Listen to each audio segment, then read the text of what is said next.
Welcome to the Allison Loves Math podcast. I'm very excited to introduce today's guest, Julie Lythcott-Haims. She is the New York Times bestselling author of one of my all-time favorite parenting books, How to Raise an Adult. She's also the author of the award-winning prose poetry memoir, Real American, and she has a new book coming out called Your Turn, How to Be an Adult, which will be available on April 6th of this year.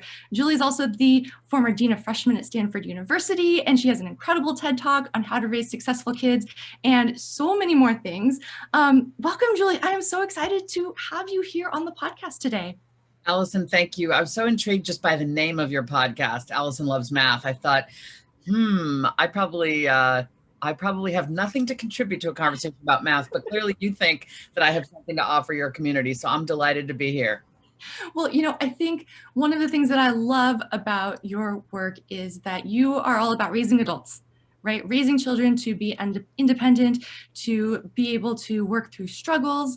And I think that math can be a good lesson for that, right? Math is often that difficult thing that teaches students how to do difficult things and how to work through problems and gain their confidence in their own abilities.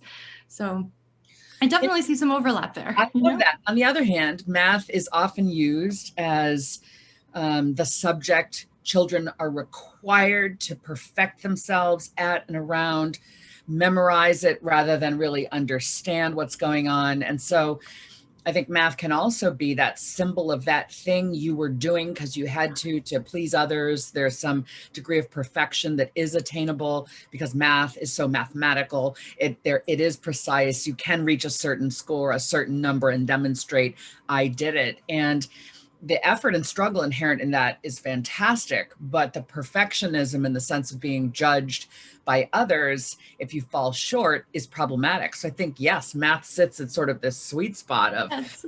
If we could teach math in a way that is empowering and builds resilience on the way to understanding, wow, that could be fantastic. Oh, yes, I absolutely agree.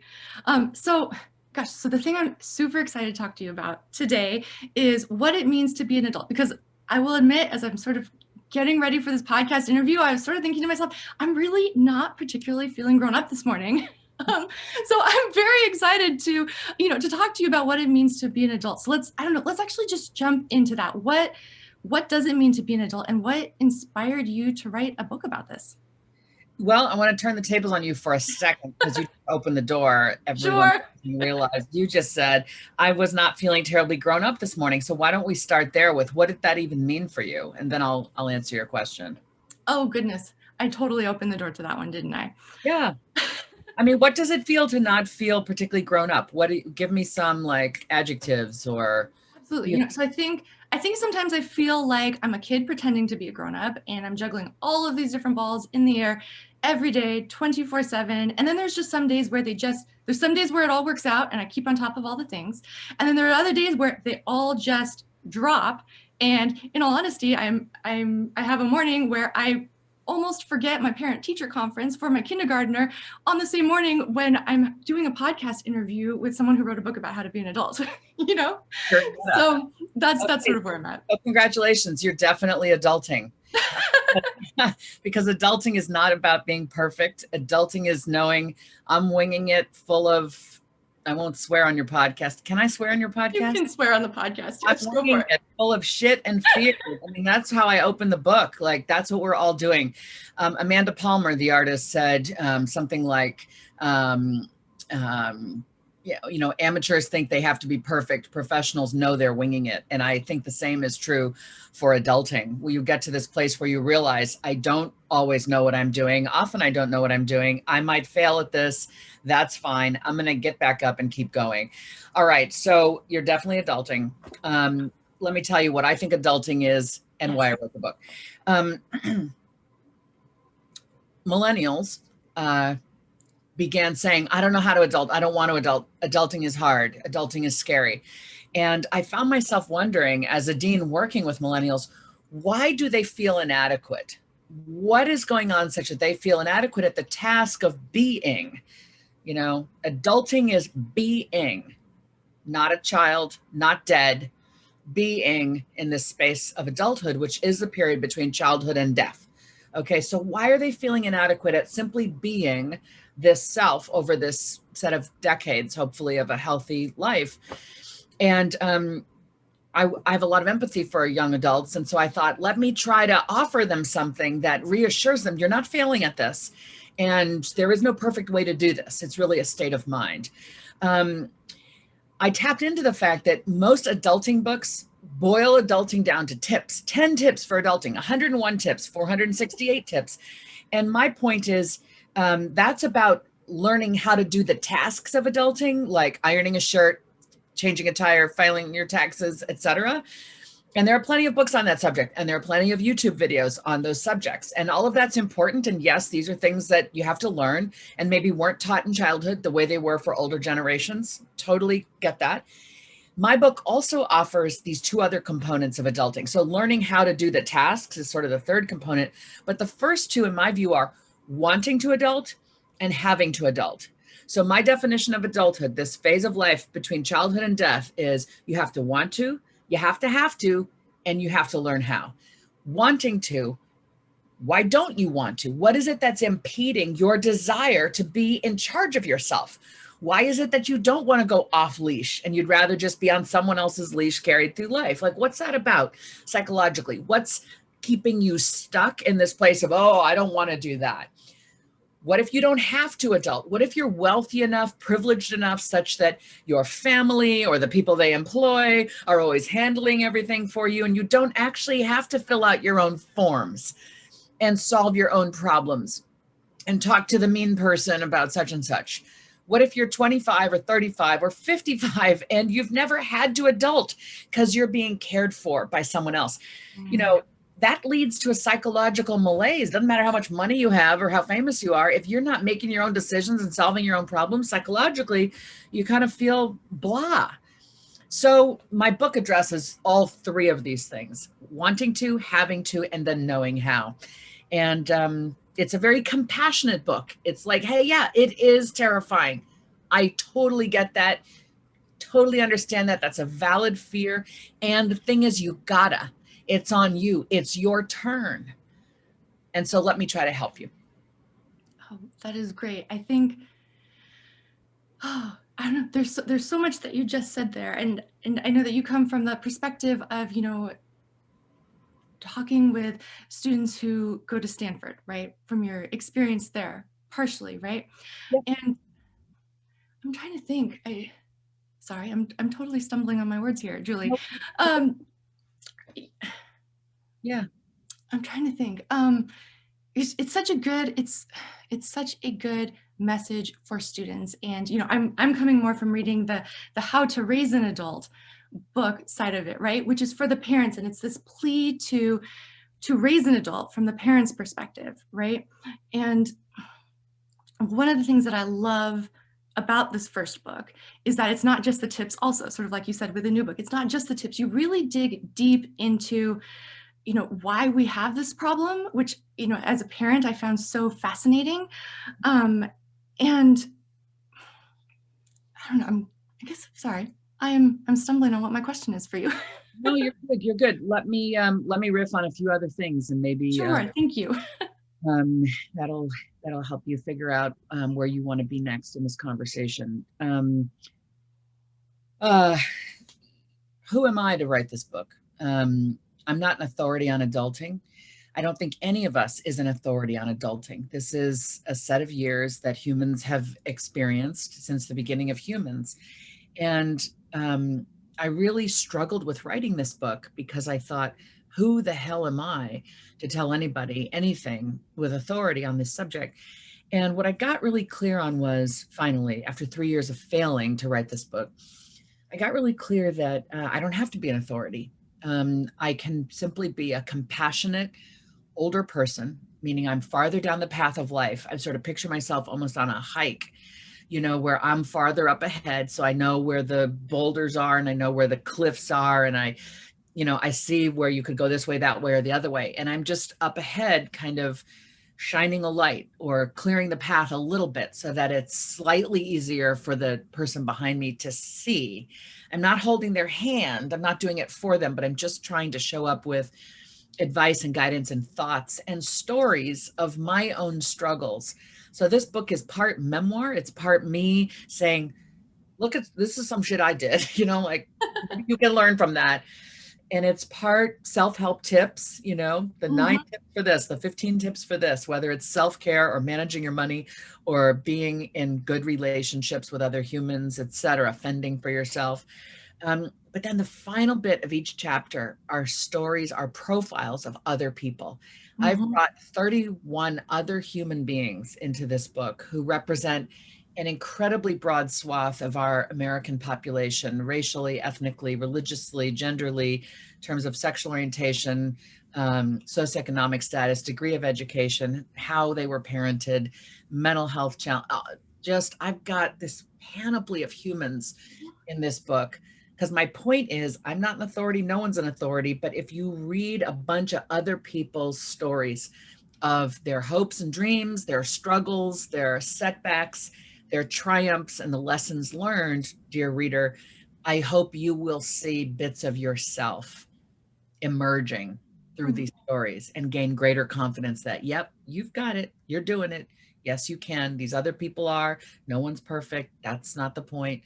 We're here to learn and grow. And I'm using other people's stories to try to help my reader feel more familiar with their own self, what they have accomplished, and who and what it is they want to be. Oh, that's fantastic. I love it. I love pulling different stories in to sort of, make points and help people learn. As you were interviewing, different people and talking with different people and creating these stories, were there certain themes or things that you felt like, people struggle with the most in terms of adulting? Were there any sort of commonalities in the stories?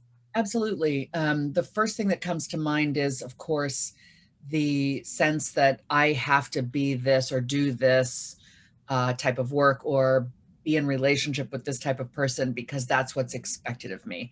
And that is, I think, the direct tie to my first book, How to Raise an Adult, that sense of family, extended family, community, ethnic community, society, friends, the expectations of others getting in the way of what we know deep inside our spirit, our bones, what we know we want to do with this one life. And so I think this book picks that up from the perspective of the young person and tries to offer, yes, it's valid to have all of those other people's voices and expectations in your head, but this is actually your life and it's your turn, and nobody has the right. It is nobody else's business to craft your life for you. So that's definitely a common theme. But another common theme is the clarity so many of my storytellers had at age 14 about what they wanted out of life. I didn't expect that.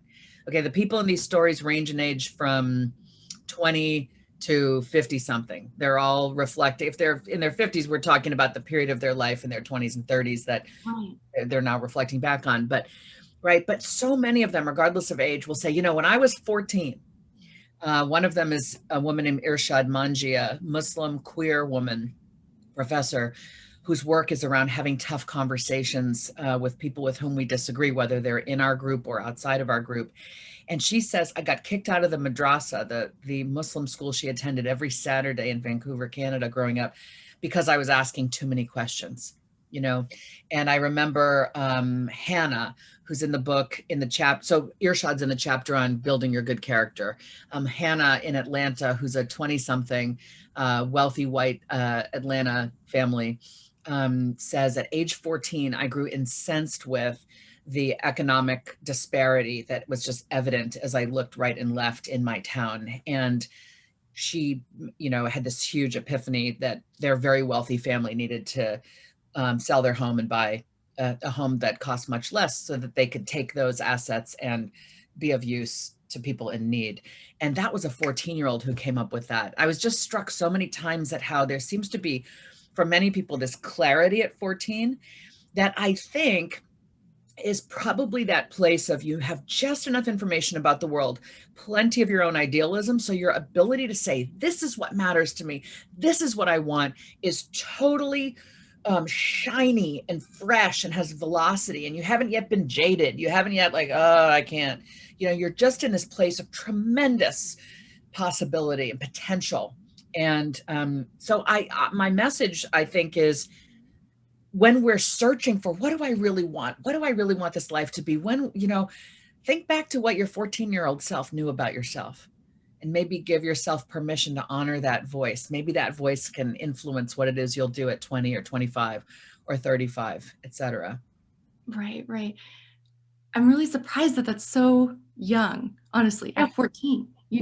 That's very interesting because so often sometimes I think of almost college as being the time to figure that. At least, I know for me, I felt like college was that time of sort of, I don't know, figuring out what it is that I wanted to do, and trying different things and thinking about life on a larger scope and stuff like that. How do you think, how does it come that some get to that so early? Well, I think we may be talking about different but related things. So maybe in college, it's that sense of here's what I'm good at. I have some evidence of that. These are the topics I'm interested in. I have a sense of the jobs attached to that, and I'm going to steer my path forward. And so it's at an older age starting to convert that sense of self into, and therefore I will do this work. Whereas Right. at 14, I think it's more of the who am I? What do I know? Lights me up. And, if I could just do anything, because I'm this, idealistic kid, it would be that. It's a little bit more abstract, probably a little bit more values laden. Yeah. But I think the thread is, right, you're always you, right? You're you at that 14-year-old point, and you're you at that 18, 20, 22-year-old point. What can you do in the college years to make sure you're honoring what you've always known is true about you? I was always good at math. I was always good at math. I love math, right? Or I don't love math, but I been told I'm good at it, and I've been told I should pursue it, but I don't love it. I actually love other things more. Or I do love it, but I also love other things. That sort of voice from the inner self, just saying, this is what we would do with our life if it was just up to us. I think my Right. sense is that we know these things about ourselves years before we actually are asked, what do you want to major in? What do you want to do with your life? We have Mhm. some yearnings, we have some stirrings in ourselves at a much younger age. There's someone in my book who knew at 5. Her name's Orly Waba. She's in the chapter on what I call our superpowers: kindness, mindfulness, and gratitude. She's an international kindness expert, an Orthodox Jew, a woman who lives in Jerusalem now, grew up in Brooklyn. And she says at 5, I knew that I was here on the planet to help people. I just knew that. And I would tell people, I'm going to make a difference. I'm going to, I'm here to help people be kinder to each other. And they laughed at her. Like, what are you talking about? You're 5. You're not here to, whatever, settle down. She just got that message from society, community, family, and she just never let it go. And she had a lot of trials and tribulations from 5 through 12, through a fire in her family's house, I think when she was 14 or maybe 15, when everything just crumbled. And she had to kind of forge herself anew out of that. Ended up creating this beautiful film called The Kindness Boomerang. And it's been viewed hundreds of millions of times around the world. It's a film shot with, one camera showing an act of kindness that I do to you, and then you do an act of kindness to somebody else, and so on. And it goes round and around this community, I think 13 or 14 times, and ends up back with me. And it's just an example of that sort of butterfly effect of kindness, that kind of one person does it and then the next person sees it and does it, and so on and so on. And so she's an example of somebody who might have known really quite young, and she persisted at becoming that person she'd always sensed she wanted to be. Right, right. Oh, that's wonderful. It, it brings me back a little bit too to your first book, actually, on how to raise an adult, right? And I know one of the things that you talk a lot about in it is, you know, I don't know, raising kids to sort of, be independent and I think find that about themselves, And, I don't know, can we maybe talk a little bit about some of your advice to parents for, enabling kids to find that about themselves? Yeah, I think my advice is stop doing so much. Stop doing so much. Trust the universe, trust the process. Yeah. Good parenting is about doing less, not more. Now, I'm not advocating that you neglect or abandon your children, obviously. Okay, so that's that end of the spectrum. But Mm-hmm. right now, a lot of us are so involved in helping and handling and managing and fixing for our kids because we think that's what love looks like, and we think that's good parenting. And unfortunately, when we plan the path, manicure the path, pick them up when they fall, and sort of help them along the path, we are depriving them of developing agency, which is the sense of I can do the task in front of me. We're depriving them of developing resilience, which is I can cope when things go badly. And we're depriving them of the chance to develop a good character, which is basically I know there's more than me in this world, and my behavior impacts others, and I need to take an interest in how to be a good person so that I'm not impeding other people in some way, so that I'm useful and helpful. I call these three things the arc of becoming. I actually have a little visual on it. So the arc, how to raise or be an adult, comes with this arc of becoming, which is you start as this tiny little baby and you want to become this freestanding adult person who's capable, smiling and waving like, goodbye, folks, I got this. And agency, resilience, and character is that arc. It's those three things that underpin a human's abilities to do and to cope and to be with other humans. So if that's what we're aiming for, then we have to ask, well, what gets in the way of that? The micromanaging gets in the way of development of agency. The solving their problems for them means they don't develop resilience because they've never had to deal with the problem. Okay, when somebody lacks agency and resilience, what are they more likely to have? What psychologists call learned helplessness, which leads to anxiety and depression. There's a correlation with the over-involved parenting style and the unwellness of children, adolescents, and young adults. Okay, so people want to say, how do I teach my kid resilience? And the answer is, it's really not something you teach as much as you let it happen. You let it be built by letting life happen. Again, you don't neglect and abandon your child when they're truly in danger. But if you picture a bowling alley and you have those bumpers that you can put up to prevent a child's ball from going off into the gutters, which means they won't even hit a single pin, right? Those bumpers are there to prevent disaster. But modern parenting is like pulling those bumpers in like this to make sure they just throw their ball. And the only option is for them to hit all 10 because you've made the lane so narrow. Well, what's going to happen when one day those guards are gone and you're not there to be there? Then all of a sudden they have no idea how to toss a bowling ball, have a remote chance of hitting their goal because you've always made it easy. You've always handled it. So we need to pull our boundaries, our bumpers, our barriers back a little bit. Stop being worried about every little thing. Let life happen to kids in this middle area so they try. Oops, that didn't work. Oh, let me try again. Instead of like we make it perfect. No. Let them play the game. Let your kid play the game. Parent for the long haul. You want your kid to know how to work hard, know how to produce the right outputs, the right decisions, rather than always be the one to handle it for them, which really undermines their ability to ever do for themselves confidently.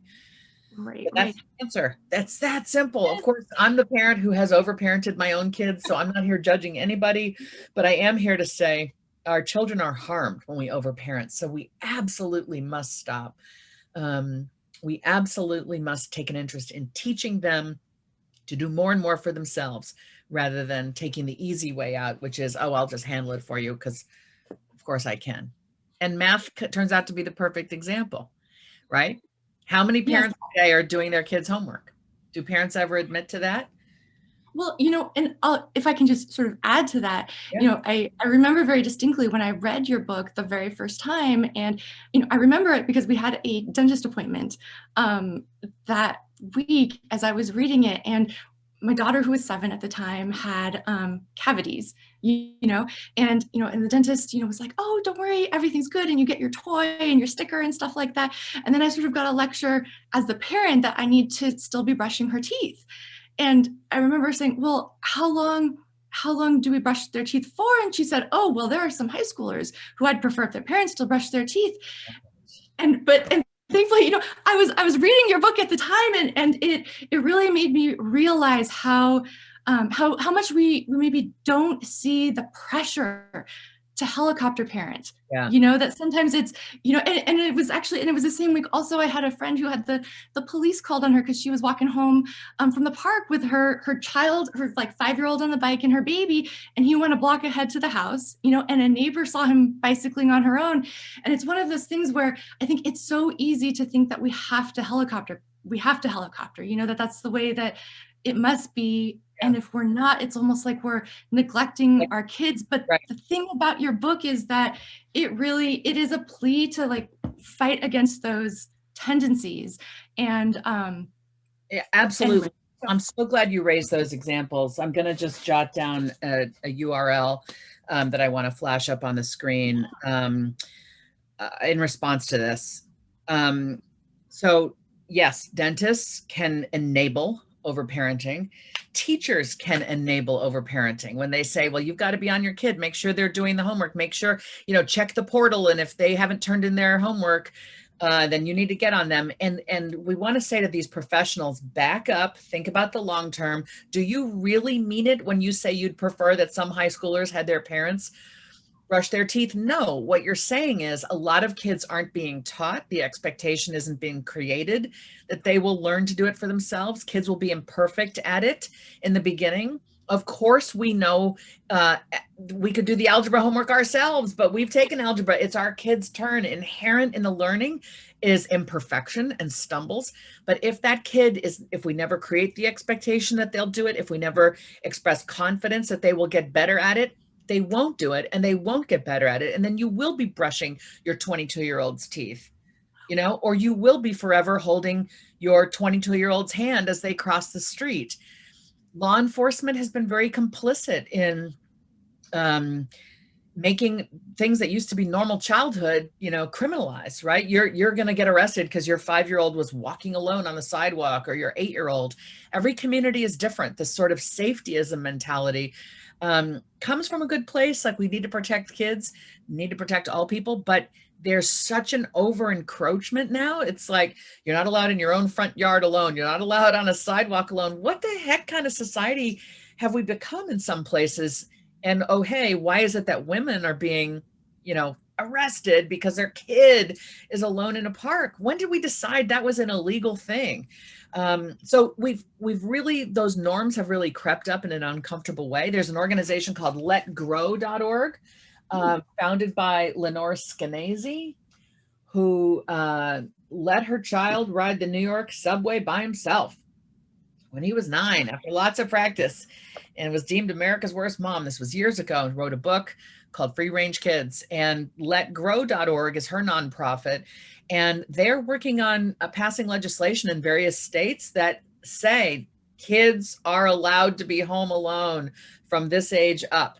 And kids are allowed to do this and that, and they are not presumed to be neglected or abandoned. And I'm delighted to see that letgrow.org is really making great strides, because we will rapidly disintegrate as a society if every young person is always taught, you're only safe when an adult is constantly watching you. I mean, look at how that's pervaded childhood technology. Like, you can always see where your kid is, the GPS monitoring of grades, the monitoring of grades through a parent portal, the GPS monitoring of location.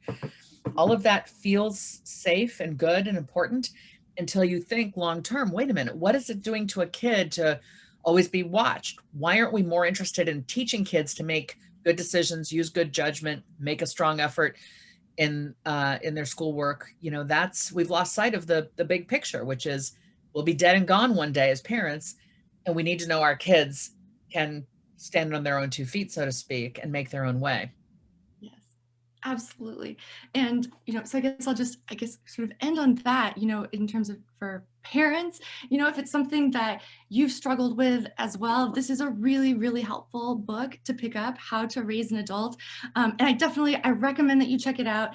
It doesn't just give like how-to tips on how to raise an adult. It really dives deep into where all of this came from, like the history behind it and why things are the way that that they are and why we might do some of the things that we do without even necessarily thinking about it. So I definitely recommend this book, How to Raise an Adult. And of course, Julie has her new book, Your Turn, coming out on April 6th. And so I believe you can pre-order that now, yes? Absolutely. Pre-orderable wherever books are sold. I just finished recording the audiobook, which was a lot of fun. It's also in an ebook format. Would love for folks to get it. It was definitely intended as a companion to How to Raise an Adult. This one for parents, this one for young adults, 18 to whatever, anyone struggling with adulting. This is written for you, and it's compassionate. It's not a critique. It's a very compassionate beckoning. Like, you can do it. I'm here for you. Fantastic. Well, thank you so much, Julie, for being on today. I really, really appreciate this opportunity to talk with you. Thank you for having me, Allison. Thanks to everybody listening. Have a great day. Thanks for listening. I'll see you on the next interview.